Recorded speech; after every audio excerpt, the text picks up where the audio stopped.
Hello student, আজকে আমি আলোচনা করব এসএসসি সিপিইউ নিয়ে।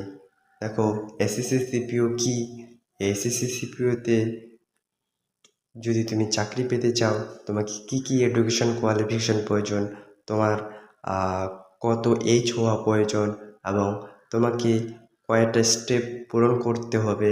তার সাথে সাথে এই যে চাকরিটা যদি তুমি পাও, তাহলে কত টাকা স্যালারি হবে প্রভৃতি, মানে অল ফুল ডিটেলস আমরা এই এসএসসি সিপিইউ নিয়ে আজকে আলোচনা করব। তো ভিডিওটা শেষ পর্যন্ত দেখার অনুরোধ রইল। তো বেশি কথা না বলে শুরু করে দেবো। দেখো, এসএসসি সিপিইউ, দেখো এটাতে যে যে পোস্টগুলো থাকে, যদি তোমরা এটাতে অ্যাপ্লাই করো, তাহলে তোমরা যদি চাকরি পাও, তাহলে কি কি পোস্টে তোমরা চাকরি পেতে পারবে সেটা আজকে দেখো।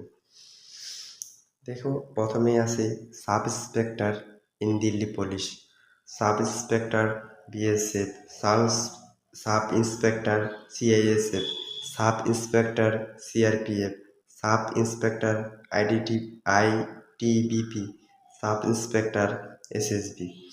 এই যে ছয়টা তোমরা এসে দেখতে পাচ্ছ, পোস্ট দেখতে পাচ্ছ, এই ছয়টা পোস্ট তোমরা এসএসসি সিপিওতে পাবে।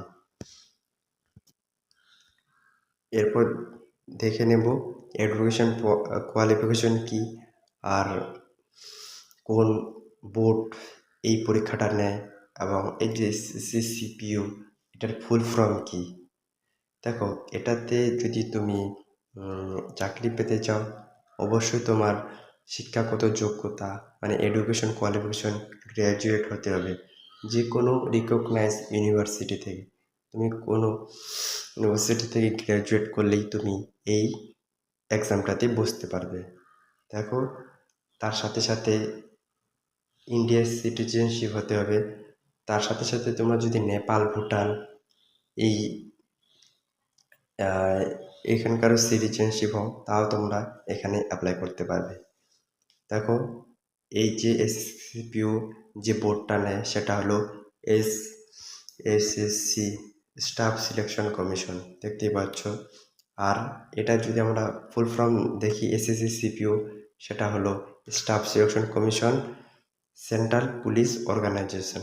ঠিক আছে, আশা করি তোমরা বুঝতে পেরেছো। এবার আলোচনা করব হচ্ছে এজ লিমিট নিয়ে। এখানে যদি তোমরা চাকরি পেতে চাও, তোমাদের বয়স অর্থাৎ এজ কত হওয়া প্রয়োজন, কত থেকে কত হওয়া প্রয়োজন। দেখো, এখানে তোমাদের মিনিমাম এজ লিমিট মানে কমপক্ষে তোমাকে 20 বছর হতে হবে, আর আর ম্যাক্সিমাম ম্যাক্সিমাম তোমাকে 25 বছর হতে হবে।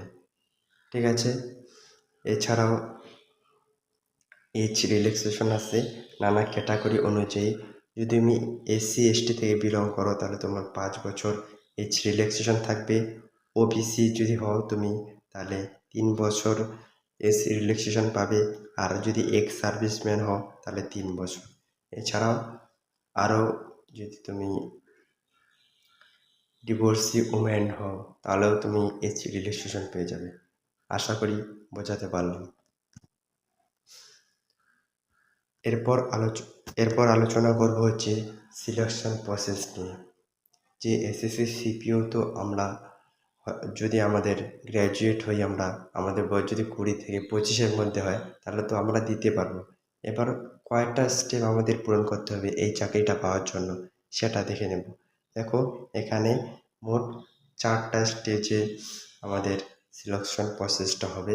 4টা স্টেপ যদি তোমরা পূরণ করো, তাহলে তুমি সিলেকশন পাবে। 1 নাম্বার হচ্ছে তোমাদের কম্পিউটার বেসড টেস্ট, অর্থাৎ যেটাকে শর্ট ফর্মে বলে সিবিটি, এটা দিতে হবে। এটাতে যদি তোমরা কোয়ালিফাই করো, তাহলে তোমাদের সেকেন্ড স্টেপ সেটা হলো ফিজিক্যাল স্ট্যান্ডার্ড টেস্ট থাকে এখানে। আর যেটাকে শর্ট ফর্মে বলে পিএসটি, আর ফিজিক্যাল এফিসিয়েন্সি টেস্ট সেটাকে শর্ট ফর্মে বলে হচ্ছে পিইটি। ঠিক আছে, এরপর তোমরা যদি এটা তো কোয়ালিফাই করো, তাহলে তোমাদেরকে দিতে হবে স্টেজ 3 পেপার 2।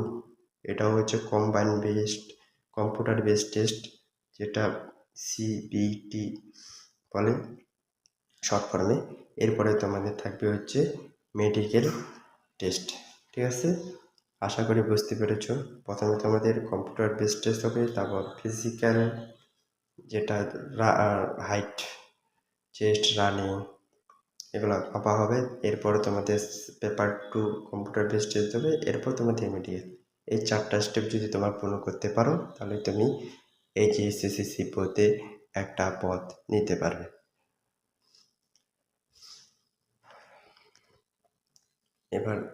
এবার আলোচনা করব হচ্ছে এক্সাম প্যাটার্ন নিয়ে। দেখো কি, এবার এই পরীক্ষাটা দিতে গেলে আমাদের এক্সাম প্যাটার্নটা কীরকম হবে, কয়টা কোশ্চেন আসে, একটা কোশ্চেনের মান কত, এবং নেগেটিভ মার্কিং, এই সমস্ত কিছু আমরা দেখব। ঠিক আছে, দেখো এখানে তোমাদেরকে মোট 4টা সাবজেক্ট পড়তে হবে।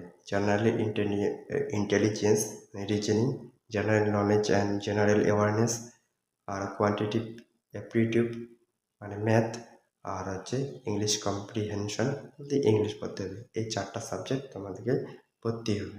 ঠিক আছে, এবার দেখো একটা এসে থাকে জেনারেল রিজনিং থেকে তোমাদের 50টা কোশ্চেন থাকবে, জেনারেল নলেজ থেকে 50টা, কোয়ান্টিটিভ অ্যাপটিটিউড থেকে 50টা, ইংলিশ থেকে তোমাদের থাকবে 50টা। মোট তোমাদের 200 নম্বরের পরীক্ষা, 200টা কোশ্চেনের পরীক্ষা হবে। একটা কোশ্চেনের মান হচ্ছে 1। ঠিক আছে, দেখো 200টা কোশ্চেনের পরীক্ষা, 200 নম্বর। এবার তোমাদেরকে এখানে মোট সময় দেওয়া থাকবে হচ্ছে 120 মিনিট, অর্থাৎ 2 ঘন্টা। প্রতিটা সেকশনের জন্য তোমাদের 30 মিনিট করে টাইম দেওয়া থাকবে। ঠিক আছে, আশা করি বুঝতে পেরেছ।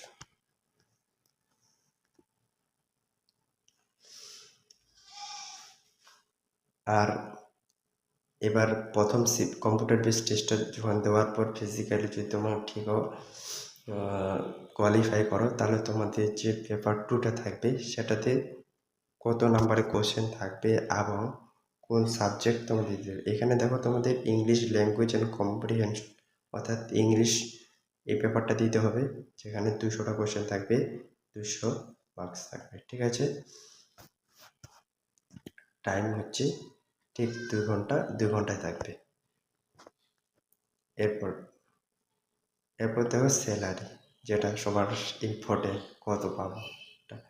দেখো স্যালারির ক্ষেত্রে সাব ইন্সপেক্টর ইন, যদি দিল্লি পুলিশ তোমরা হও, এই পোস্টটা পাও, তাহলে এটা হচ্ছে একটা লেভেল 6-এর পোস্ট। এখানে গ্রুপ সি, নন গ্যাজেটেড, আর এখানে 35 থেকে পে স্কেল হচ্ছে 35,400 থেকে 1,12,400। আর সাব ইন্সপেক্টর সিআরপিএফ, এটাও একই, কিন্তু এটা বি গ্রুপের নন গ্যাজেটেড অফিসার। এখানে 35,400 থেকে 12,400, এটাই স্যালারির। মানে এখানে যে 6টা বললাম, এখানে সবগুলোতেই এরকমই, যে 35,400 থেকে 1,12,400 টাকা, এরকমই পে স্কেল থাকবে। ঠিক আছে, আশা করি ক্লিয়ার হয়েছে। এরপর আমরা আলোচনা করব হচ্ছে ফিজিক্যাল স্ট্যান্ডার্ড টেস্ট, যেটাকে শর্ট ফর্মে বলছে পিএসটি। ঠিক আছে, পিএসটিতে দেখো, পিএসটিতে তোমাদের হাইট কত নেওয়া হবে। দেখো জেনারেলের ক্ষেত্রে হাইট তোমাদের 170 হওয়া প্রয়োজন, চেস্ট হচ্ছে 80, এবং চেস্টটাকে ফুলিয়ে 85 করতে হবে। ঠিক আছে, এবার তুমি যদি গাড়োয়াল, হিমাচল প্রদেশ, গুরখাস, মাদ্রাস, কাশ্মীর ভ্যালি, লে লাদাখ, জম্মু কাশ্মীর, সিকিম, এগুলো থেকে বিলং করো, তাহলে তোমাকে তোমাদের হাইট হতে হবে হচ্ছে 165 সেন্টিমিটার, চেস্ট 80, আর চেস্ট ফুলিয়ে 5 সেমি ফুলাইতে হবে, সেটা 85। ঠিক আছে, এসটি ক্যান্ডিডেটের ক্ষেত্রে 162.5 সেন্টিমিটার তোমাদেরকে হতে হবে। আর তোমাদের হচ্ছে চেস্ট হচ্ছে 77 থাকতে হবে, আর ফুলিয়ে 82। ঠিক আছে, আশা করি তোমাদের কোনো কনফিউশন নেই। কনফিউশন থাকলে অবশ্যই কমেন্টে জানাবে। এরপরে এরপরে থাকছে হচ্ছে ফিমেলের ক্ষেত্রে কি দেখো, ফিমেলের ক্ষেত্রে জেনারেলদের 157 সেন্টিমিটার হাইট প্রয়োজন। আর এই যে হিমাচল প্রদেশ হিল এরিয়া থেকে যারা গুরখাস এরা বিলং করছে তাদের জন্য 155, আর এসটি ক্যান্ডিডেটের ক্ষেত্রে 154। ঠিক আছে, এরপরেই আলোচনা করবো হচ্ছে ফিজিক্যাল এন্ডুরেন্স টেস্ট, মানে পিইটি। ঠিক আছে, এখানে তোমাদের কী করতে হবে, কী কী চেক করা হবে। দেখো, তোমাদেরকে অবশ্যই 100 মিটার রেস করতে হবে 16 সেকেন্ডের মধ্যে। এবার 1.6 কিলোমিটার মানে 1600 মিটার যেটাকে বলে সেটা 6.5 মিনিটের মধ্যে তোমাদেরকে কোয়ালিফাই করতে হবে।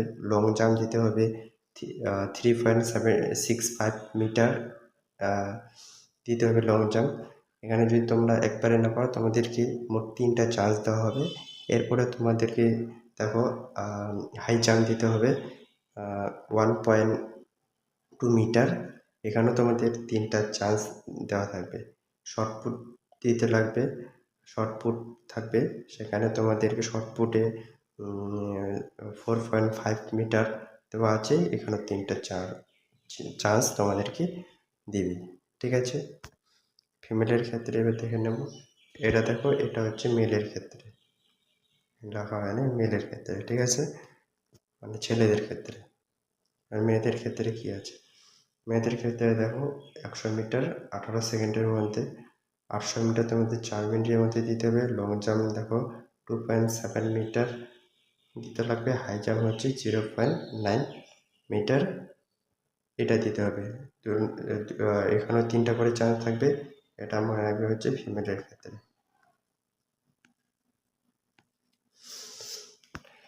ক্লিয়ার? এরপর আলোচনা করব হচ্ছে মেডিকেল টেস্টে কী কী চেক করা হয়।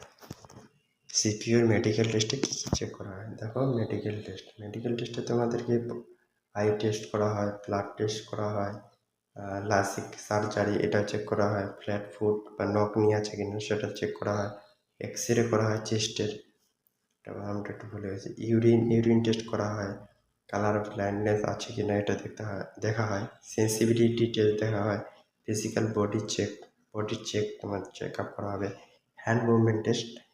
এই যে তোমরা কয়েকটা দেখলে এগুলো তোমাদেরকে মেডিকেলের ক্ষেত্রে তোমাদেরকে চেক করা হয়। ঠিক আছে, এবার দেখো, এখানে দেখো সিলেবাস দেওয়া আছে, বললাম এখানে 4টা সাবজেক্ট, রিজনিং, জেনারেল নলেজ, অঙ্ক, ম্যাথ, ইংলিশ, এই 4টা দেওয়া আছে। এখানে দেখে নেবে কোন কোন চ্যাপ্টারগুলো এখানে আছে। এই চ্যাপ্টারগুলো তোমরা ক্লিয়ার করো এবং এক্সামটাকে ক্লিয়ার করো। ঠিক আছে, এই চ্যাপ্টারগুলোকে থেকেই তোমাদের কোশ্চেন আসবে। ঠিক আছে, তো এতটুকুই ছিল ভিডিওতে যদি কোথাও কোনো জায়গায় মিস হয়ে থাকে কোনো ইনফরমেশন, তাহলে অবশ্যই কমেন্টে জানাও। আমি পরের ভিডিওতে তোমাদেরকে বা তোমাদের কমেন্টে আমি সেই অ্যান্সার দিয়ে দেব। ঠিক আছে, থ্যাংক ইউ। আর আমার এই চ্যানেলটাকে তোমরা সাবস্ক্রাইব করবে আর লাইক করে দেবে, আর বন্ধুদের মধ্যে এই ভিডিওটা শেয়ার করে দেবে। আর কোনো প্রবলেম থাকলে অবশ্যই কমেন্টে জানিও।